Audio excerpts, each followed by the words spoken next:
তো 10টা 45 আর আমাদের খাওয়া দাওয়া কমপ্লিট হলো, ব্রেকফাস্ট কমপ্লিট। তো আবার এখন সবাই যে যার মতো রেডি হচ্ছে, আমি করে নিয়ে বেরোবো এখান থেকে। আর 70-72 কিলোমিটার আছে যেখানে আমরা যাচ্ছি, শান্তিনিকেতন। তো চলো রেডি হয়নি, তারপর আবার রাস্তায় গিয়ে কথা হচ্ছে। ও সাউন্ড আরেকবার সাউন্ডটাই লাগবে। তো চলো আসছি আবার পরে। বর্ধমান স্টেশনের রেলগেটের সামনে দাঁড়িয়ে আছি, আর আশেপাশের লোকজন মনে হচ্ছে কোথাকার এলিয়ানগুলো এসছে সব, কি জানি। পুরো গ্রুপ দাঁড়িয়ে আছে এখানে রেলগেটে, আর যত গাড়ি দাঁড়িয়ে আছে সবার নোটিস এখন আমাদের দিকে। ও ভাই রে, কি জ্যাম!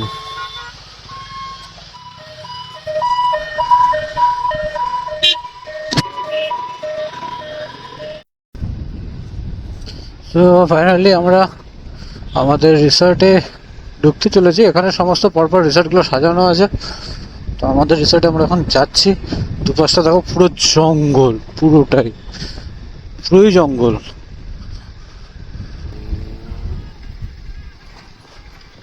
ও ভাই, বাচ্চাগুলো দেখো।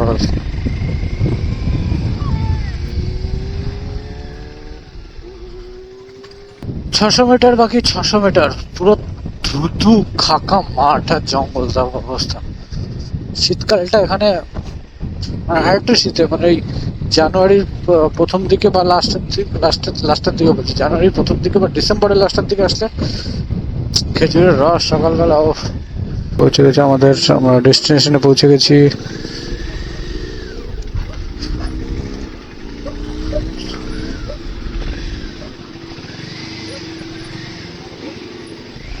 ও সুন্দর সুইমিং পুল। সো এই হচ্ছে আমাদের রিসর্ট, ইউনিক। রিসর্টের নামে ইউনিক, সুন্দর একটা ইউনিক শান্তিনিকেতন। আর সুন্দর একটা সুইমিং পুল, আর এই হচ্ছে রিসর্ট। আর এখানে সব দেখো এখনই